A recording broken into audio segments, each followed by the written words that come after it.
ಮಾಡೂರು ದಿವಂಗತ ಕುഞ്ഞಪ್ಪ ಪೂಜಾರಿಯವರ ಸ್ಮರಣಾರ್ಥ ಕಟೀಲು ಶ್ರೀ ದುರ್ಗಾ ಪರಮೇಶ್ವರಿ ಪ್ರಸಾದಿತ ದಶಾವತಾರ ಯಕ್ಷಗಾನ ಮಂಡಳಿ ಇವರಿಂದ ಶ್ರೀ ದೇವಿ ಮಹಾತ್ಮೆ ಯಕ್ಷಗಾನ ಬಯಲಾಟ ಕೋಟೆಕಾರು ಬೀರಿ ಮಾಡೂರಿನ ನೀರಿನ ಟ್ಯಾಂಕ್ ಪದ್ಮಾವತಿ ಕಾಂಪೌಂಡಿನ ರಂಗಮಂಟಪದಲ್ಲಿ ನಡೆಯಿತು.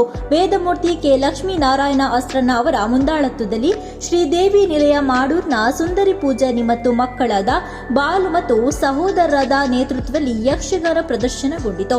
ಸಹೋದರರಲ್ಲಿ ಕೋಟೆಕಾರು ಪಟ್ಟಣ ಪಂಚಾಯತಿನ ಕೌನ್ಸಿಲರ್ ಸುಜಿತ್ ಮಾಡೂರು ಒಬ್ಬರಾಗಿದ್ದು ವ್ಯವಸ್ಥೆಯನ್ನ ಅಚ್ಚುಕಟ್ಟಾಗಿ ಮಾಡಿದ್ದರು. ಸುಜಿತ್ ಮಾಡೂರು ಅವರನ್ನ ಇತ್ತೀಚೆಗೆ ಕೋಟೆಕಾರು ಪಟ್ಟಣ ಪಂಚಾಯತಿ ಸಾಮಾನ್ಯ ಸಭೆಯಲ್ಲಿ ಪಕ್ಷ ವಿರೋಧಿ ನೀತಿ ಅನುಸರಿಸಿದ್ದಾರೆ ಎಂದು ಆರೋಪಿಸಿ ಜಿಲ್ಲಾ ಬಿಜೆಪಿ ಪಕ್ಷದಿಂದ 6 ವರ್ಷಗಳ ಕಾಲ ಉಚ್ಚಾಟಿಸಿತ್ತು.